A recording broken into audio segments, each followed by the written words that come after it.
So, ang piskat man kay muna siya ang usa sa pagpangatol o pagbula-pula sa mata inibanan sa pagmuta-muta nga mulungtad o pila ka adlaw. So ang sintomas kay pagpula sa usa o duha ka mata.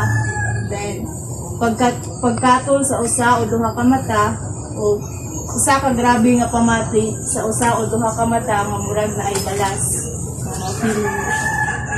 Dayon ang ikaw-pat kay usa ka pagmuta sa usa o duha ka mata nga mahimong makapugong sa imong mata o mga mata sa pagbuka sa buntag. So nakatry naman kuanan mo piskat na yun, di ba yung pagkabuntag ay murag mugahi ang muta. So ang sintomas po niya kay magluha imong mata, then pagkasensitibo sa kahayag. Ang mga hinungdan kay mga virus, bacteria o allergy mo na mga kasinati sa piskat.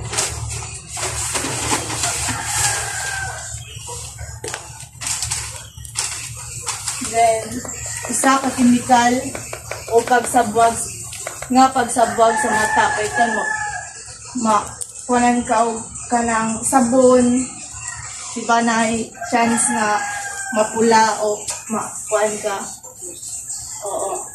So lain na sintomas is isa ka langyaw nga butang sa mata, kanang mapuling ka or kuan. Sa mga bata, isa ka gibabagan nga dak sa luha. Mura siya sa kanang mga kuya pa, kanang muta nga mugahi. Dayon ang komplikasyon o epekto kay magsakit imong mata, murag di ba na murag bubugat imong mata na. Then hanap na pananaw, agi na siya sa murag may muta. Dayon pagkasensitibo sa kahayag. Ang mga hinungdan sa peligro kay bawal pagduol sa usa ka tawo nga taptan sa viral o bacterial sa piskat. So pag naay muduol palitan yung pamilya kay naay piskat, pag muduol ka na kay chance nga matakdan sad ka sa piskat. Then paggamit sa usa ka butang nga ikaw allergic sumasa makeup. Once nga imong pamilya naay piskat, bawal jud ka mugamit sa iya apo para panggamit sa mata. Then paggamit og mga contact lens, ilabi na ang dugay nga paggamit niini. Ang bawal ang contact lens is for imuara jud. Kay pang mata man ni siya. Bawal ka mag-usul-usul sa lain kay nay chance nga matakdan ka. Ang mga angay buhaton is ukti ang saktong kalimpyo. Kinahanglan nga pag nanay piskat sa inyong pamilya, murag magsige ka og panglimpyo kay para dili mo matakdan tanan.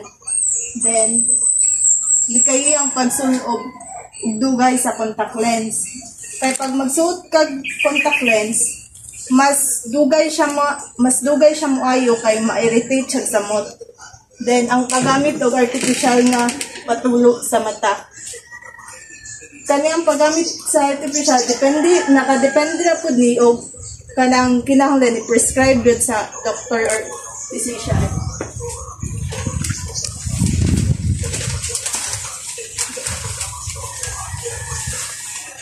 Then butang ang mainit na compress. Kani ang kuan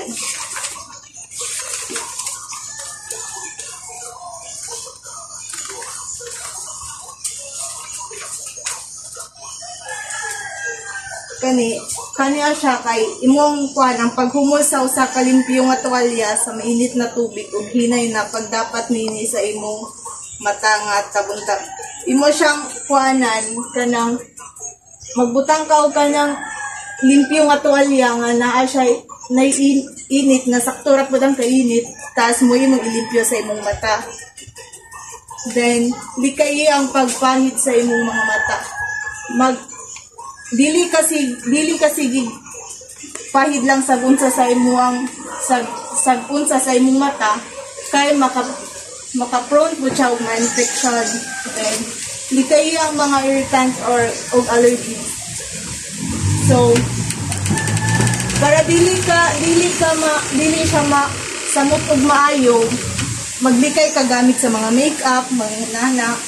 Then pag-practice og maayong kalimpyo sa mata. So kani kay sensitive man kayo tong mata, dili ta pataka og kanang butang-butang, kinahanglan nga limpyo kung paghawid nato. Then pagkonsulta sa usa ka professional sa pagatiman sa panglawas. Muna niya ka if ever nga di na jud siya madala og mga home remedies, kinahanglan na jud ka magpakonsulta. Then paglikay, ayaw paghikap sa yung mga mata gamit ang imong mga kamot. So kani dili jud ka pataka og hikap-hikap sa imong mata, ilabi na og wala kay paghinaw, di nakahawid ka sa unsa, kay unyag masamot or ma-infection. Then pagpanghugas ka muna isa imong mga kamot.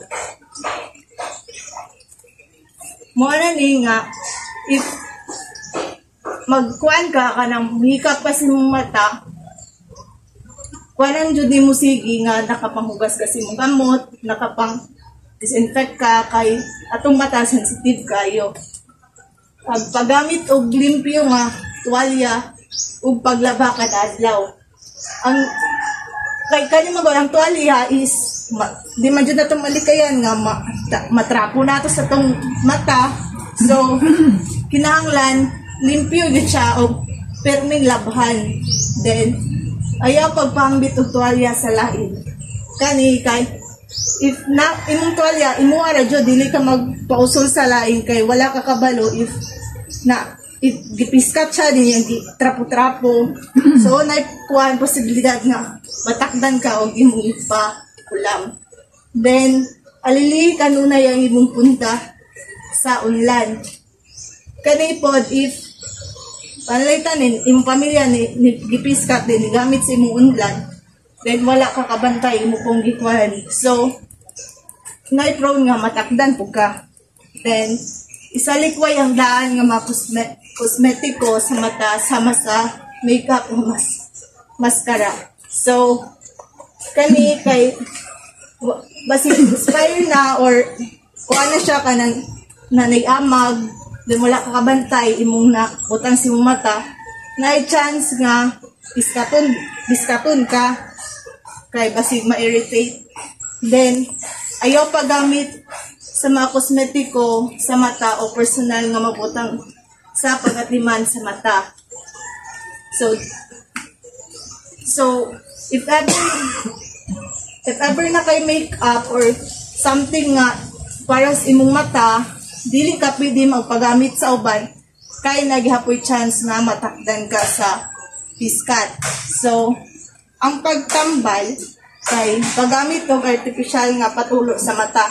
Pwede rin siya if prescribed or ujoy ihatag sa doktor. Then paglimpyo sa imong mga mata gamit ang basa nga panaptol. So kinahanglan jud siya nga limpyuhan, pero ang imong gamiton limpyo nga panapton. Then pag-apply sa bugnaw mainit nga compress sa makadaghang beses kada adlaw. So imo jud siyang everyday jud siya nimong gamon hangtod sa mawala ang imong piskat. So maura tunay o salamat.